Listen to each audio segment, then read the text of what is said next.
January 2nd, 2011. A 21-year-old hacker in New Jersey opens a browser, navigates to his own server, and uploads an encrypted payload. The file is small, a few lines of text, a precise cryptographic signature of numbers and letters in a specific sequence. He adds a short note explaining what it is, hits publish, then closes his laptop. In the 24 hours that follow, that source code is copied, mirrored, reposted, and shared across every forum, paste site, and file host on the internet. By the time Sony's software engineers and corporate lawyers are awake and reading their emails, it is already cached on thousands of servers in dozens of countries. What he uploaded was Sony's master signing key for the PlayStation 3. Every piece of compiled software that runs on a PS3 console must be cryptographically signed with this exact key. Every game, every firmware update, every piece of official operating system code. The key is the ultimate gatekeeper, the root exploit that unlocks every door in the building, the single point of failure standing between Sony's rules and yours. And now, the entire Homebrew community has it. November 2006, Sony ships the PlayStation 3. And unlike the PSP, which was a handheld device that could be dismissed as a hobby target, the PS3 is a flagship, a cultural event, Sony's most ambitious product in a decade. The Cell processor, co-developed with IBM and Toshiba. Blu-ray, 60 gigabytes of storage, a machine so powerful that the US Air Force will eventually build a supercomputer cluster out of 1,760 of them. And a security architecture Sony's engineers have spent years designing. At the heart of it, the hypervisor, a layer of software that sits between the operating system and the hardware, watching everything, controlling everything, ensuring that only codes Sony has signed can execute. To sign code, you need a key, Sony's private key, and Sony is the only one who has it. For 3 years, it holds. The Xbox 360 falls to hackers in under 12 months. The Wii falls. Every other console of the era falls. The PS3 stands. Sony is not shy about this. Their engineers make public statements. Their executives give interviews. The PS3 is, in their estimation, the most secure consumer gaming device ever built. They are right, and then they do something that makes all of it irrelevant. But the thing that breaks the PS3 is not a hack. It is not a clever exploit or a zero-day nobody saw coming. It is a feature Sony built themselves, advertised proudly, and then ripped away. And the moment they rip it away, the clock starts. When the PS3 launches, it ships with a feature called OtherOS. You can install Linux on your PlayStation 3, Yellow Dog Linux, FreeBSD, real operating systems running on what is, underneath the gaming exterior, an extraordinarily powerful computer. Universities buy PS3 clusters to run scientific computations. IBM markets the Cell processor to research institutions. This is a legitimate, useful feature that Sony built deliberately and advertised proudly. And underneath that feature is the thing that makes it possible. The hypervisor runs Linux in a controlled sandbox, limiting what it can access. The GPU stays locked, certain hardware stays out of reach. The sandbox keeps OtherOS from becoming a door into the machine's deeper systems. That is the theory. A teenager from New Jersey sees the sandbox and starts looking for a crack in the wall. George Hotz is 19 years old. 2 years earlier, he became the first person in the world to unlock an iPhone, physically unlocking it, removing the carrier restriction so it could run on any network. He was 17. He traded one of the unlocked phones for a Nissan 350Z and 3 extra iPhones. He is not a criminal. He is not a piracy advocate. He is, by every account from people who know him, exactly what he looks like. A kid who cannot see a locked thing without wanting to understand how the lock works. In 2009, he announces publicly on his blog that he is going to hack the PS3. Sony sees this announcement. Sony does nothing. 5 weeks later, Hotz posts again. He has used a technique called a glitching attack, sending a precisely timed electrical pulse to a hardware line, causing the processor to misfire in exactly the right way to access the PS3's hypervisor directly. His post reads, "I have read-write access to the entire system memory and hypervisor-level access to the processor. In other words, I have hacked the PS3. He has not broken the signing keys. He cannot run pirated games. What he has done is reached past the hypervisor, gotten a view into memory that Sony never intended anyone to see. It is a first step, a proof of concept, an opening." Sony patches OtherOS's sandbox, and then, 3 months later, they do something that will haunt them for the rest of the decade. April 1st, 2010. Sony releases firmware 3.21. It removes OtherOS entirely. Every PS3 owner receives the same message: accept this update or lose access to PlayStation Network, new games, and media features. There is no third option. The universities running Linux clusters on their PS3s have no recourse. The developers who bought the machine specifically for OtherOS have no recourse. The researchers who built workflows around it have no recourse. Accept it or lose everything else. Sony's stated reason: security concerns. Hackers were getting too close to the hypervisor, and removing OtherOS would close the attack surface. What security researchers know, and what Sony's decision ignores, is that research does not stop because a door closes. It intensifies. The removal of OtherOS does not reduce the target. It makes the entire PS3 the target. Sony has just recruited its own opposition.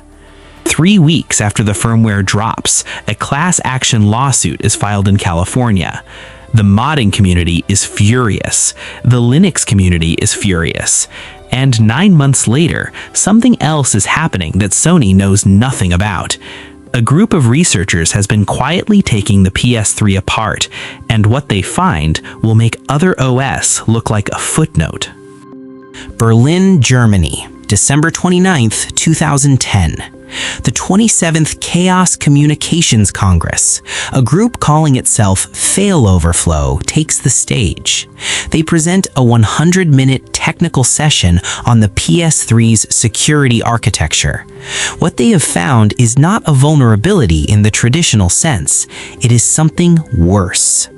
Sony's signing system uses a cryptographic algorithm called ECDSA, Elliptic Curve Digital Signature Algorithm. To sign a piece of software, you need two things: the private key, which only Sony has, and a random number, a different, unpredictable number for every single signature you create. The random number is not optional. If the same random number appears in two different signatures, the private key can be algebraically extracted from those two signatures alone. This is documented. It is a known requirement. It is in every textbook on ECDSA. Sony used the same random number in every signature, every single one, across every PS3 ever manufactured, across every firmware version ever shipped. Not because they misunderstood the algorithm, because someone somewhere in their implementation made one error, failed to seed a random number generator correctly, and nobody caught it for 4 years. Failoverflow announced they have recovered the private key. They do not publish it. Their point is not piracy. Their point is accountability. They want Sony to understand that the fortress has no floor. 4 days later, George Hotz publishes it. Hotz has been following Failoverflow's work. He uses their research, independently derives the same key, and posts it to his website alongside his own custom firmware, unsigned Homebrew, that now runs on a PS3 as if Sony signed it themselves. He leaves Sony a note on the same page.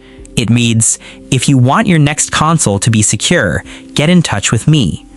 What this means in practice: every piece of software on every PS3 ever made can now be replaced, modified, or forged, not just on old firmware, on every console in existence.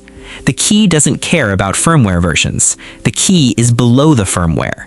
The key is the reason any firmware runs at all.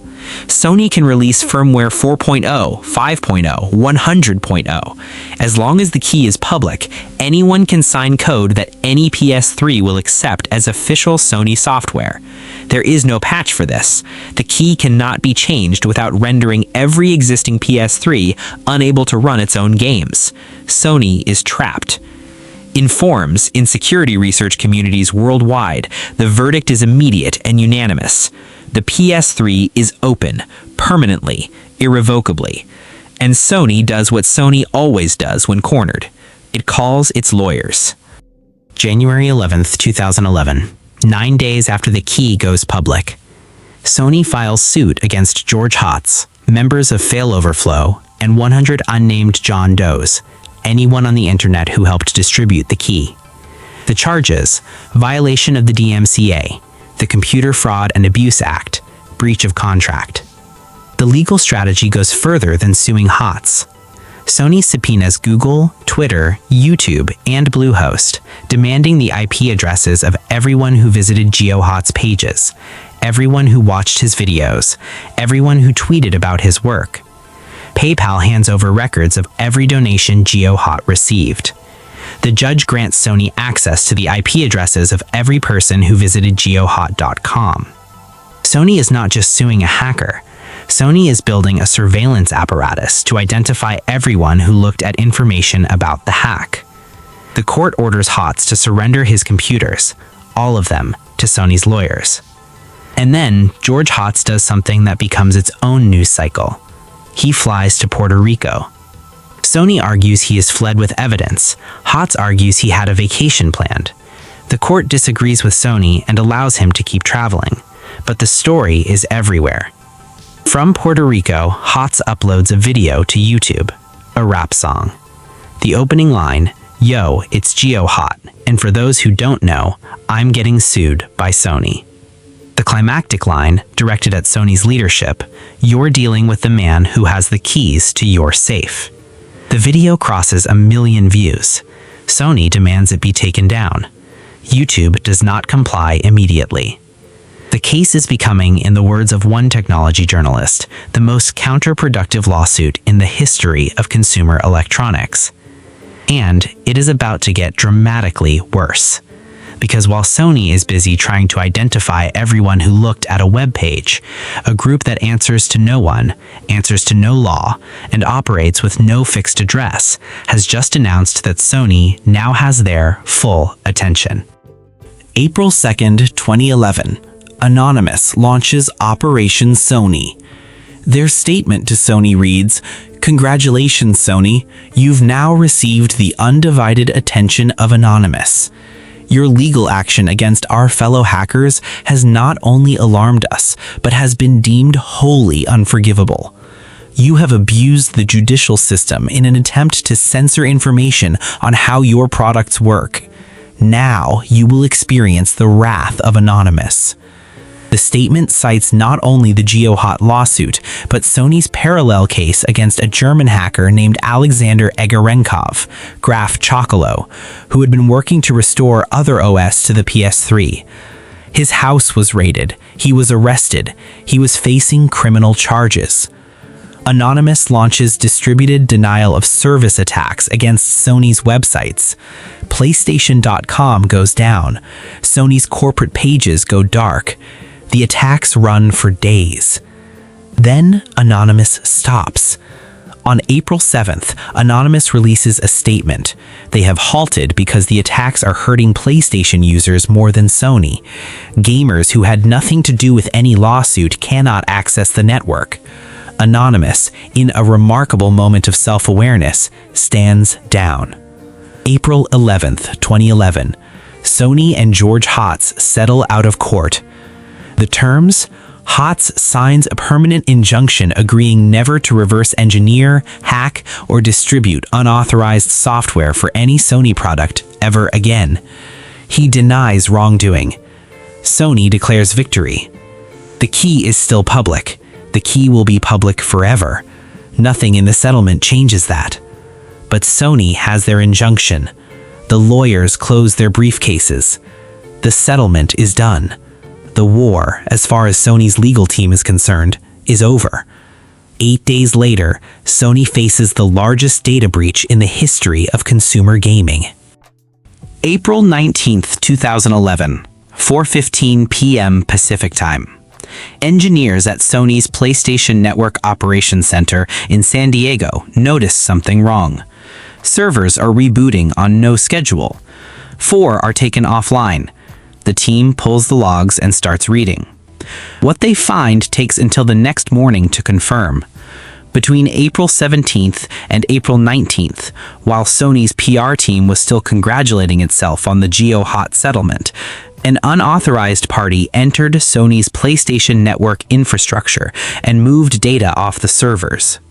Names, addresses, email addresses, dates of birth, passwords, and possibly, Sony will not confirm this for weeks, credit card numbers. All of it. Belonging to all of them. 77 million PlayStation Network accounts. Sony takes PSN offline on April 20th. The network stays down for 24 days, the longest gaming network outage in history, surpassing the 2007 TJX hack, which affected 45 million customers. Sony waits 6 days before telling its users what happened. 6 days. Government officials in the US, UK, Canada, and Japan open inquiries. Class action lawsuits pile up. Sony is subpoenaed by a US congressional subcommittee and required to explain its security practices. In a letter to Congress, Sony identifies a file left on its servers during the intrusion. The file is named Anonymous. Anonymous denies responsibility for the data theft. They had DDoSed Sony's websites. They had not, they insist, breached the PSN. The DDoS and the data breach were separate events. One by Anonymous, one by persons unknown, never officially identified. George Hotz, watching all of this unfold, posts a statement. "I hope to God Sony doesn't think this is me. I'm the complete opposite of Anonymous. I'm George Hotz. Everything I do is above board." The perpetrators of the breach are never identified. No arrests, no convictions. Now pull back a little, because the PSN breach is the most dramatic consequence. But the story is the decisions that caused it. And at every single fork, Sony had a visible better option and chose wrong. 2006, Sony ships OtherOS. Linux on a PS3. It creates a legitimate research community around the hardware. Developers who want features, not exploits. OtherOS is containment, a pressure valve. 2010. GeoHot glitches the hypervisor through OtherOS.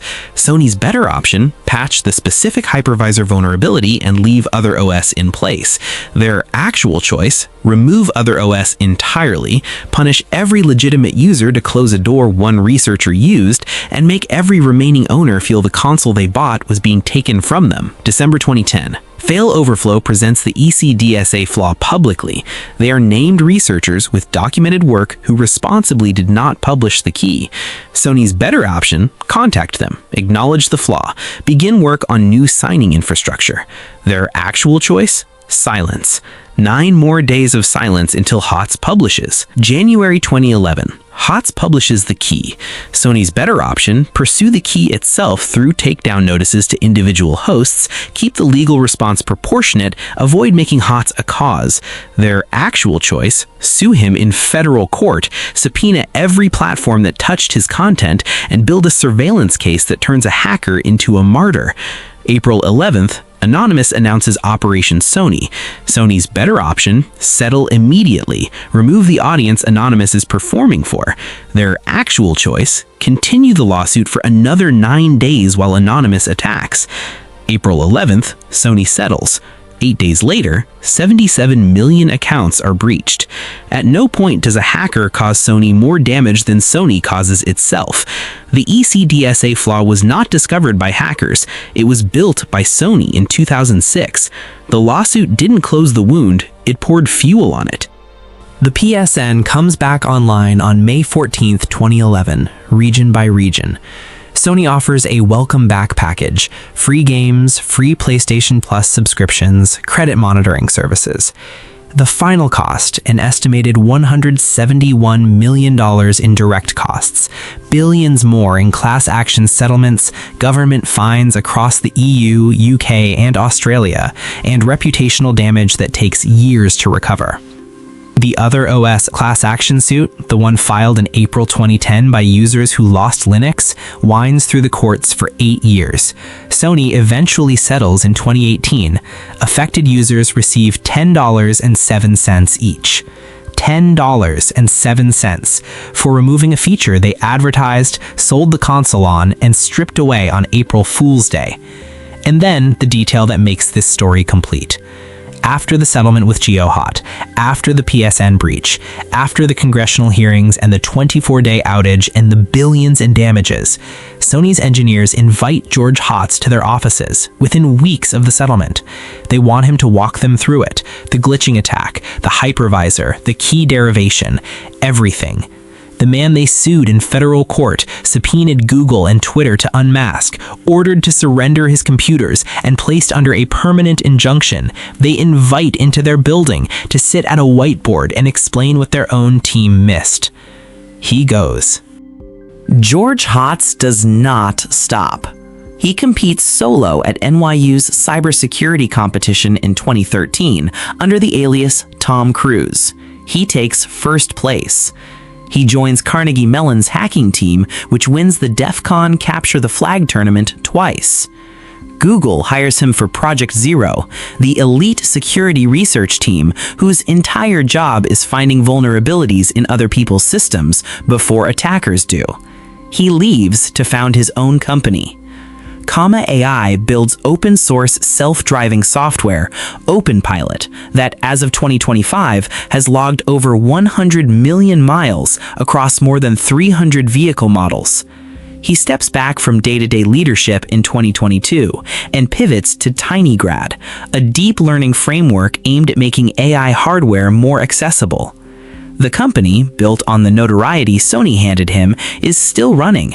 He just moved on to the next problem. The PS3, meanwhile, becomes what it was always going to become, a homebrew dream. With the signing keys permanently public, it is one of the best emulation platforms ever built. Sony does eventually fix the ECDSA implementation in firmware 3.56, new keys, properly randomized this time. Custom firmware is impossible above 3.55, but the damage below that line is permanent, and millions of consoles sit below it. The signing key, still public, still on the internet, still working on every console it applied to. We go back to that moment. A 21-year-old from New Jersey, his own website, a file, publish. He did not find the flaw.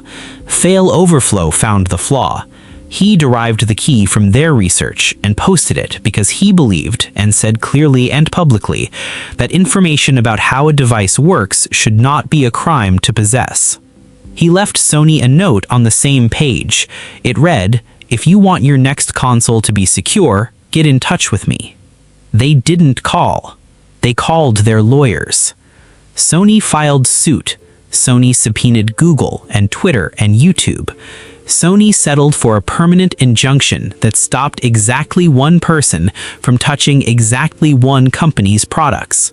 8 days later, 77 million accounts were breached by persons unknown. Sony's lawyers did not cause the PSN breach, but they created the environment, the public conflict, the galvanized community, the narrative of a corporation at war with its own users, in which the breach became possible and inevitable. The PlayStation 3 was the most secure gaming console ever made. It was broken not because anyone was brilliant, but because Sony built a math error into its foundation in 2006, shipped it to every customer on Earth, and then, when a researcher pointed at the crack, responded with federal courts instead of engineers. George Hotz is 36 years old. He founded a self-driving car company, stepped back, and moved on to the next problem. He has not touched a Sony product in 15 years. Sony's master signing key for the PlayStation 3 is still public. It is still on the internet. It will be on the internet long after every PS3 has stopped working. You cannot unpublish a number.